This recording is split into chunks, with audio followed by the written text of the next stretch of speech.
नमस्कार, mind report में आपका स्वागत। आज के अंक में बात आंवला लोकसभा सीट की, जिसका लोकसभा क्रमांक है 24। आंवला जो है वो बरेली ज़िले की सीट है। बरेली ज़िले का एक टाउन एरिया है आंवला। जैन धर्म में इस जगह का विशेष महत्व है। जैन धर्म के जो ईष्ट भगवान पार्श्वनाथ थे, उनकी ये तपोस्थली रही है। इस जगह का महत्व न केवल भारत में वरन जैन धर्म के अनुयायी दुनिया के जिस जिस देश में हैं उस देश में इस जगह को जाना जाता है। जो इस रामपुर का एरिया है, वहाँ पर दक्षिण भारतीय और आधुनिक शैली में मिला करके अहिछत्र पार्श्वनाथ भगवान का मंदिर बना हुआ है, जिसके दर्शन के लिए पूरी दुनिया से जो जैन धर्म के अनुयायी हैं वो आते हैं। महाभारत काल में ये जगह पांचाल राज्य का हिस्सा हुआ करती थी। फिर 17वीं सदी में यहाँ पर रुहेलों का राज हो गया। रुहेलखंड की ये राजधानी होती थी। कहा जाता है कि उस समय ये बहुत समृद्ध हुआ करता था। फिर इसे अंग्रेज़ों ने लूटा। उसके बाद यहाँ तक कि ये भी कहा जाता है जो कि लखनऊ में जो अवध क्षेत्र के जो नवाब हुआ करते थे, उन्होंने भी इसको समय समय पर यहाँ पर लूटपाट की थी, जिसके कारण बाद में ये जो क्षेत्र है वो काफ़ी वीरान हो गया, बहुत गरीब एरिया हो गया। जब रुहेलों का राज था उस समय यहाँ पर 1700 मस्जिदें बनवाई गई और साथ ही साथ 1700 कुएँ भी उस समय पर यहाँ पर बनवाए गए थे। राजनीतिक दृष्टिकोण की बात की जाए तो इस लोकसभा सीट में विधानसभा की 5 सीटें आती हैं। शेखुपुर, दातागंज, फरीदपुर, बिथारी चैनपुर और आंवला। इसमें शेखुपुर और दातागंज की जो विधानसभा सीट है वो बदायूं जिले में आती है, तो वहीं फरीदपुर, बिथारी चैनपुर और आंवला ये विधानसभा की 3 सीटें जो है वो आंवला से संबंध रखती हैं, बरेली ज़िले से आती हैं। अब लोकसभा चुनाव की बात की जाए तो पहले ये जो क्षेत्र का बड़ा हिस्सा जो था वो रामपुर की लोकसभा सीट में आया करता था। 1962 में यहाँ पर पहली बार लोकसभा के आम चुनाव हुए। तब हिंदू महासभा के उम्मीदवार को यहाँ पर जीत मिली। ब्रजराज सिंह यहाँ से चुनाव जीत करके सांसद हुए थे। फिर उसके बाद 1967 और 1971 का लगातार 2 चुनाव यहाँ से कांग्रेस जीती। दोनों चुनाव में कांग्रेस को यहाँ पर जीत हासिल हुई। फिर 1977 में जब कांग्रेस के विरोध की लहर चली तो उस समय कांग्रेस को हार का मुंह देखना पड़ा और ये सीट भारतीय लोकदल के हिस्से में चली गई थी। फिर 1980 में जनता दल सेकुलर को यहाँ से जीत मिली। फिर 1984 में कांग्रेस पार्टी ने अपनी वापसी की। कल्याण सिंह सोलंकी यहाँ से चुनाव जीत करके और संसद पहुँचे थे। उसके बाद 1989 में इस सीट पर पहली बार भारतीय जनता पार्टी का कमल खिला। राजवीर सिंह यहाँ से चुनाव जीत करके सांसद हुए और फिर 1991 में वो दोबारा जीते। 1996 का चुनाव वो हार गए, पर 1998 में एक बार फिर से इस सीट पर भारतीय जनता पार्टी का कब्जा हुआ और राजवीर तीसरी बार यहाँ से सांसद हुए थे। 1999 के चुनाव में उनको फिर यहाँ से समाजवादी पार्टी को जीत मिली। समाजवादी पार्टी के उम्मीदवार के तौर पर कुंवर सर्वराज सिंह जो थे वो चुनावी मैदान में थे। वो चुनाव जीतने में कामयाब हो गए और संसद पहुँचे। फिर 2004 में भी सर्वराज को जीत मिली थी, पर तब ये समाजवादी पार्टी के टिकट पर चुनाव नहीं लड़े थे, बल्कि ये जनता दल यूनाइटेड के टिकट पर चुनाव लड़ करके चुनाव जीते थे। यानी करीब फिर ये इस समय तीसरी बार यहाँ से सांसद हुए थे। 1996, फिर उसके बाद 1999 और 2004 3 बार यहाँ से सांसद रहे। साल 2009 में उन्हें हार का सामना करना पड़ा। तब वो मेनका गांधी को भारतीय जनता पार्टी ने यहाँ से चुनावी मैदान में उतारा था और मेनका ने यहाँ से चुनाव जीता और उस बार वो संसद पहुँची थी आंवला की लोकसभा सीट से। फिर 2014 में भारतीय जनता पार्टी ने धर्मेंद्र कश्यप को उम्मीदवार बनाया। धर्मेंद्र कश्यप यहाँ से चुनाव जीत करके सांसद हुए और फिर 2019 में दोबारा वो चुनाव जीतने में कामयाब रहे और वर्तमान समय में धर्मेंद्र यहाँ के सांसद हैं। अब इस क्षेत्र पे प्रभावी नेताओं की बात की जाए तो धर्मेंद्र कश्यप वर्तमान में सांसद हैं। 1 जून 1968 को खंडरपुर बरेली में इनका जन्म हुआ था। 10वीं तक इन्होंने शिक्षा पाई। फिर उसके बाद राजनीति में सक्रिय हो गए। 1995 में इन्होंने क्षेत्र पंचायत की राजनीति से अपने राजनीतिक कैरियर की शुरुआत की थी। फिर साल 2000 में जिला पंचायत पहुंचे और 2002 में ये बसपा के टिकट पर साना की विधानसभा सीट से विधायक चुने गए। साना पहले विधानसभा की सीट हुआ करती थी, जो बाद में परिसीमन के बाद बिथारी चैनपुर हो गई।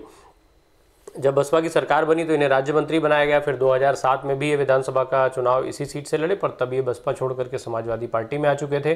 समाजवादी पार्टी से इन्होंने विधानसभा का चुनाव लड़ा, विधायक हुए। फिर 2009 में जब इनको लोकसभा का टिकट दिया पार्टी ने, पर वो चुनाव ये हार गए थे। साल 2012 में भिखारी चैनपुर की विधानसभा सीट से ही समाजवादी पार्टी के टिकट पर विधानसभा का चुनाव लड़े, पर वो चुनाव भी ये हार गए। बाद में इनका संपर्क भारतीय जनता पार्टी में हुआ, फिर ये भारतीय जनता पार्टी में आए और भाजपा से इनको 2014 का लोकसभा चुनाव लड़ने का अवसर मिला। ये चुनाव जीते, सांसद हुए, फिर 2019 में भी चुनाव जीत करके वर्तमान समय में इस क्षेत्र के सांसद हैं। इसके अलावा कुंवर सर्वराज सिंह 14 अगस्त 1952 को बरेली में ही इनका भी जन्म हुआ था। ये भी साना की विधानसभा सीट से ही 2 बार विधायक रह चुके थे। फिर 1996 में समाजवादी पार्टी ने इनको लोकसभा का उम्मीदवार बनाया।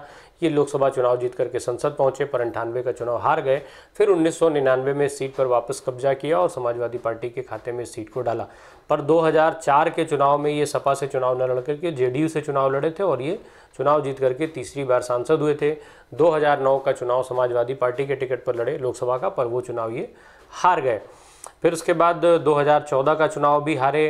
2019 में जब समाजवादी पार्टी और बहुजन समाज पार्टी का गठबंधन हो गया तो इन्होंने काफ़ी कोशिशें की कि इस सीट पर समाजवादी पार्टी को उम्मीदवार उतारा जाए, पर उसमें ये सफलता इनको नहीं मिली। ये सीट बसपा के खाते में चली गई। उसके बाद ये प्रियंका गांधी और ज्योतिरादित्य सिंधिया के संपर्क में आ गए। फिर इन्होंने कांग्रेस ज्वाइन कर लिया और कांग्रेस पार्टी ने इनको अपना उम्मीदवार बनाया, पर ये चुनाव भी सर्वराज यहाँ से हार गए।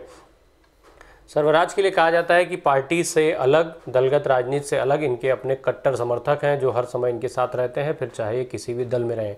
इसके अलावा सर्वराज को राम गोपाल यादव का बेहद करीबी माना जाता है। ये माना जाता है कि उनके बहुत ख़ास हैं। हालांकि इन सारी चीज़ों के बावजूद भी वो चुनाव जीतने में कामयाब नहीं हो पा रहे हैं।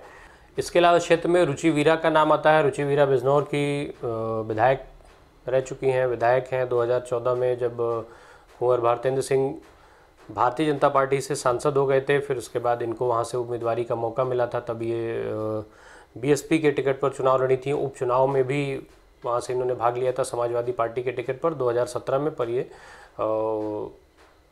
चुनाव हार गई थी। इसके अलावा इस सीट पर धर्मपाल सिंह का नाम आता है। धर्मपाल सिंह आंवला की विधानसभा सीट से 4 बार विधायक रह चुके हैं। 1996 में विधायक रहे, 2002 में विधायक रहे। 2007 का चुनाव वो बसपा के राधा कृष्ण से हार गए थे, पर फिर इसके बाद 2012 और 2017 में भी वो विधायक हैं। योगी आदित्यनाथ के नेतृत्व में जब 2017 में उत्तर प्रदेश में भारतीय जनता पार्टी की सरकार बनी तो उस समय ये मंत्री भी बनाए गए थे। हालांकि बाद में इनकी परफॉर्मेंस के आधार पर इनसे मंत्रालय वापस ले लिया गया था। वर्तमान समय मंत्री नहीं है, विधायक हैं। इनके अलावा इस क्षेत्र में कोई भी स्थानीय बड़ा नाम नहीं है, बड़ा नेता नहीं है जो रामपुर, बरेली, आगरा और ये जो सीटें हैं वहाँ के जो बड़े नेता हैं वो इस सीट की राजनीति को प्रभावित करते हैं। समीकरणों की बात की जाए तो यहाँ जो आबादी है उसका 65% आबादी हिंदू धर्म से संबंध रखती है, तो 35% आबादी जो है मुस्लिम समुदाय से आती है। 18 लाख के आसपास यहाँ पर वोटर्स की संख्या है। यहाँ जो जातीय आंकड़ों की बात की जाए तो करीब 3.5 लाख मुस्लिम मतदाता हैं इस लोकसभा सीट में। हालांकि इसके बावजूद भी आज तक यहाँ से कभी कोई मुस्लिम सांसद नहीं चुना गया है, जबकि एक बार सलीम इकबाल शेरवानी जैसे राजनीतिज्ञ को, बड़े नाम को कांग्रेस पार्टी चुनावी मैदान में उतार चुकी है 2014 में। इसके बावजूद भी यहाँ से कोई मुस्लिम सांसद अभी तक संसद नहीं पहुँच पाया है। इसके अलावा जो एससी मतदाता हैं वो करीब 3.5 लाख संख्या उनकी भी है। क्षत्रिय जो हैं वो 2.25 लाख के आसपास हैं। इसके अलावा यादव, ब्राह्मण, मौर्य, साक ये जो जातियाँ हैं इनकी संख्या 1 से लेकर के और 1.5 लाख 1,70,000 के बीच में वोटर्स के तौर पर इनकी संख्या है जो ये चुनावों को प्रभावित करते हैं। अब ये जो सीट है इसमें अब तक करीब 9 बार यहाँ से क्षत्रिय उम्मीदवार को जीत मिल चुकी है। 9 बार क्षत्रिय यहाँ से चुनाव जीत करके संसद पहुँचे हैं। जो यहाँ की स्थितियाँ हैं, विकास का कार्य, विकास के हिसाब से देखा जाए तो यहाँ पर विकास ना के बराबर है, विकास के कार्य ना के बराबर है। चीनी मिलों का मुद्दा यहाँ पर बहुत लंबे समय से मुद्दे के रूप में चला आ रहा है। हालांकि हर बार चुनाव में इसकी बात होती है, पर चुनाव ख़त्म होने के बाद ये मुद्दे भी ख़त्म हो जाते हैं और लंबे समय से, या यूँ कहा जाए कि जब से ये सीट अपने अस्तित्व में आई तब से जातीय ध्रुवीकरण ही यहाँ पर जीत का आधार रहा है। ये आंवला लोकसभा सीट की बात हो गई। इसके अलावा यूपी की जो दूसरी लोकसभा सीटें हैं उनके बारे में, उनके प्रभावी नेताओं के बारे में जानने के लिए आप यूट्यूब पर हमारे साथ बने रहिए। हमें सब्सक्राइब कीजिए और फेसबुक पर हमारा पेज लाइक कीजिए। धन्यवाद।